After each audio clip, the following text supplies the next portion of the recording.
Thomas Haywood was an English dramatist, a famous playwright, actor, and author.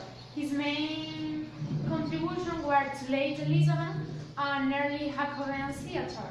And he was born in England, and she died in Churchwell. When he died, he was 66 years old. About his private life, Thomas Haywood was the son of Robert Haywood. He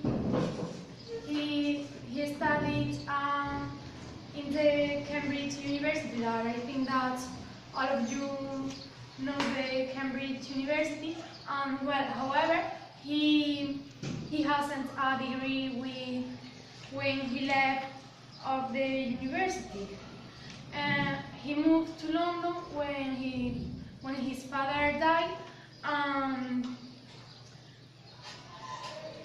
Where the first mention of his dramatic career is a note in the Diary of Theatre interpreted Philip Henslow, recording that he wrote a play for Admiral's Men, that it was an acting company. By 1598, he engaged as a player in the company. Haywood was extremely prolific, and his first play was The Four Pretences of London. He wanted to attract to a spectator that this was dedicated, and he wrote for the stage and protested against the printing of his work because he said that he didn't have time to revise them. Haywood wrote numerous prose works, mostly pamphlets about contemporary subjects, and he was interested in history and studied the period.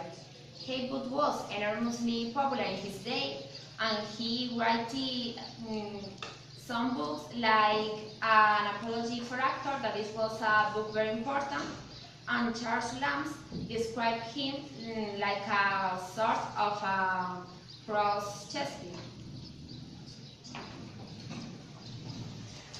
Well, his main works, most of Haywood's significant literary activity was done between 1600 and 1620.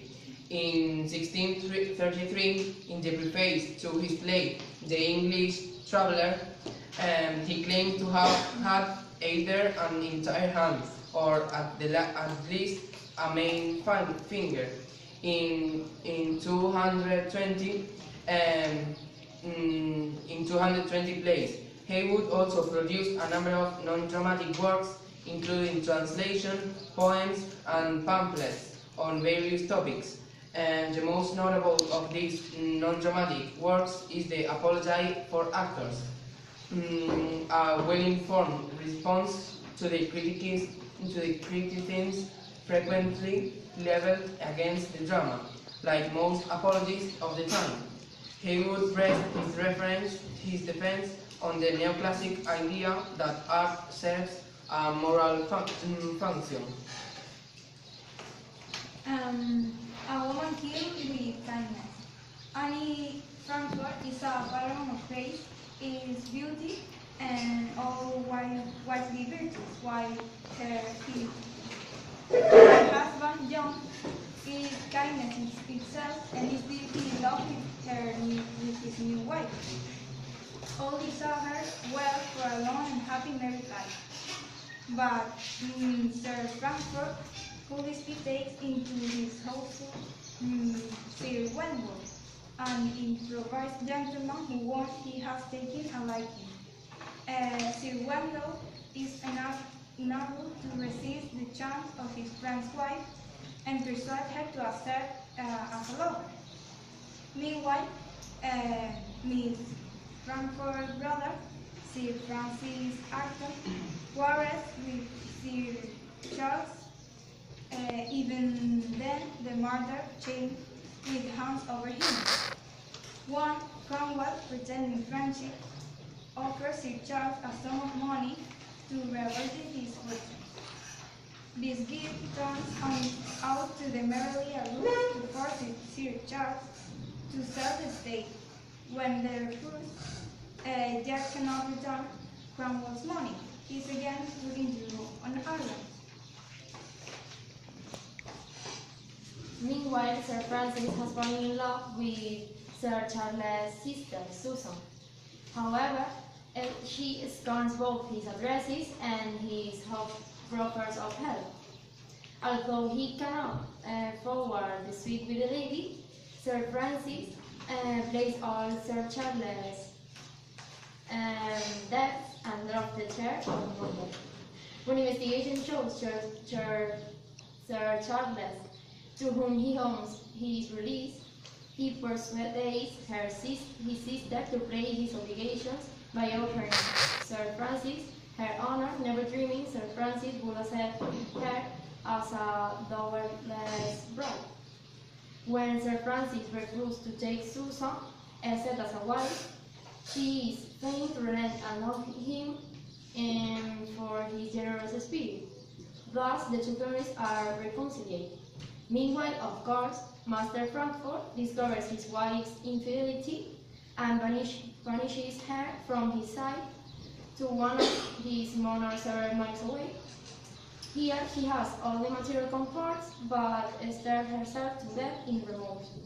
Just before she dies, her brother and his bride, with other mutual friends, persuade Master Frankfurt to see his wife once more, and convincing of the sincerity of her repentance, he acknowledges her again as a wife, and all agree that it was his extreme kindness that showed her the enormity of her offense, and made her resolve her as killing herself.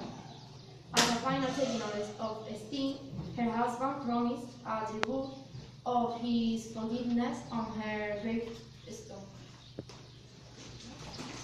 Well, here we have two famous sentences we have chosen from this character, and the best one is the world is a theater, the earth is a stage, which God and nature do with art or fields.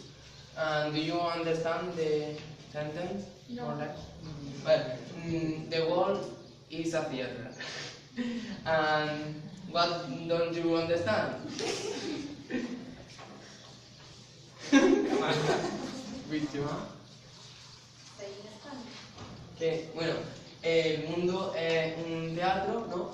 La tierra es un escenario y en el cual Dios ni la naturaleza lo llena de actores. Y después tenemos, we have another one, nothing is impossible to the winning here. Otra frase.